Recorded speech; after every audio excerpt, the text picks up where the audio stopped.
Moi boas, listos e listas para un desafío de velocidade e coñecemento? Pois hoxe imos descubrir como se xoga Stop, aula en xogo. Preparades eses reflexos que comenzamos. E sabedes que é o mellor de todo isto?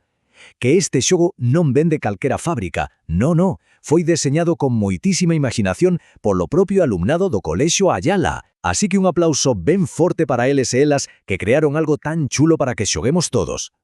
Ben, nesta explicación imos ver todo o necesario. Primeiro, falaremos das cartas, que é o máis importante. Despois explicaremos o modo duelo, o de 1 contra 1. Logo pasaremos a un modo torneo, para xogar toda a clase xunta. E ao final de todo, claro, como se gaña.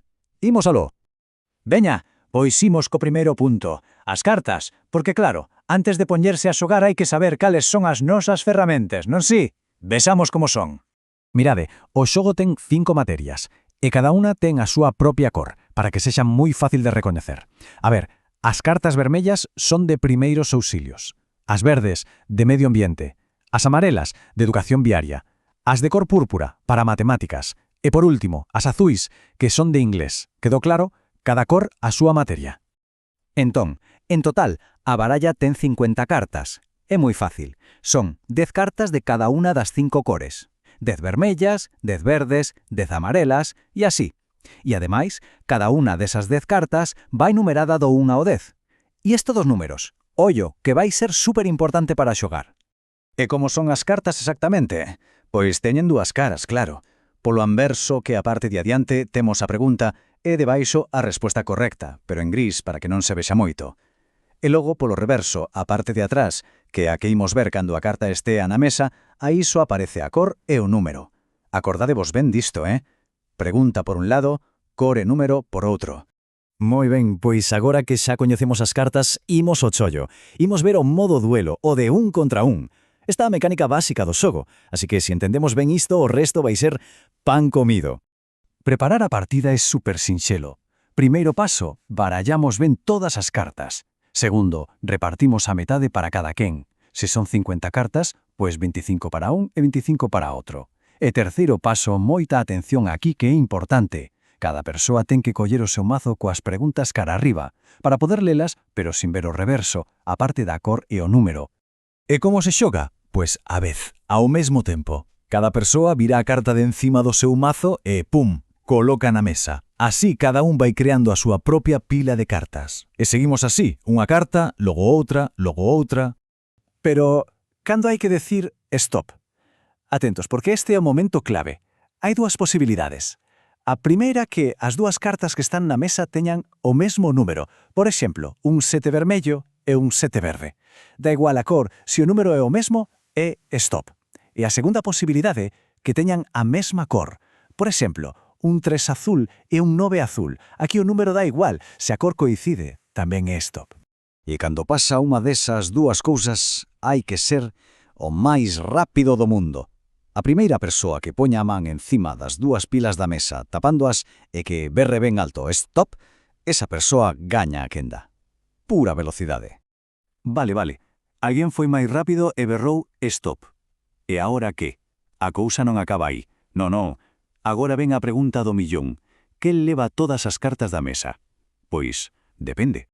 A ver, imos explicalo paso a paso para que non haxa dúbidas. Primeiro, a persoa que gañou o stop colle a súa carta, a que acaba de poñer, e lella pregunta ao rival. Agora, poden pasar dúas cousas. Opción A, o rival falla a resposta. Si falla, castigo.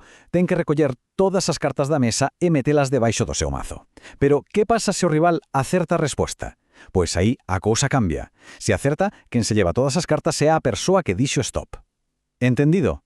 Fallas, lévalas ti. Acertas, levas o outro. E ollo coas presas. Que pasa se alguén berra stop, pero equivocouse e non había nin mesma cor, nin mesmo número? Pois hai unha penalización. A persoa que se equivocou ten que responder unha pregunta que lle fai o rival. Se falla a pregunta, leva todas as cartas da mesa, pero se acerta, sálvase. Nese caso, ninguén leva as cartas e o xogo sigue como se nada. Así que, hai que pensar antes de berrar.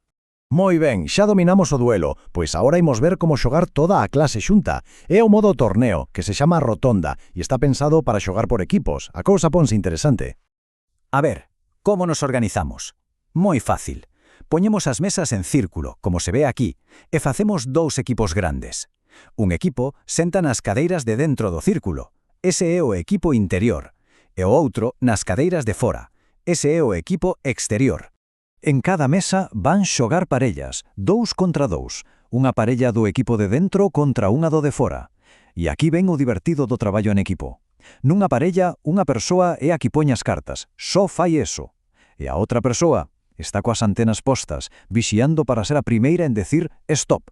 Repártense as tarefas.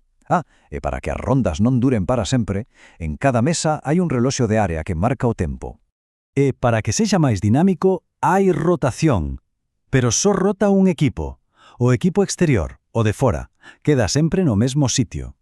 Cando acaba unha ronda, o equipo interior, o de dentro, levántase e móvese á seguinte mesa, seguindo o sentido do reloxo. Así todo o mundo xoga contra todo o mundo. E como sabemos quen gaña en cada mesa? Pois cuando a area do reloxo acaba, contanse as cartas. A parella que teña menos cartas gaña esa ronda. E que gaña? Pois gaña unha ficha stop para o seu equipo xeral, para o equipo interior ou exterior. Perfecto, xa sabemos como funcionan as cartas, o duelo e o torneo. Pero a pregunta final é, como se gaña a partida? Imos ver cal é o obxectivo final. É moi sinxelo. No modo duelo, o de 1 contra 1, gaña a primeira persoa que se queda sen cartas. E se se acaba o tempo, pois gaña quen teña menos. No modo torneo, o obxectivo é para o equipo. Ao final de todas as rondas, contamos as fixas stop. O equipo que teña máis fixas, gaña. Así de fácil. E xa está. Eso é todo o que hai que saber para xogar a stop. Aula en xogo. Agora só falta unha cousa, non? Pois repartir as cartas, poñerse a xogar e, o máis importante de todo, pasalo en grande. Así que, moita sorte e a desfrutar.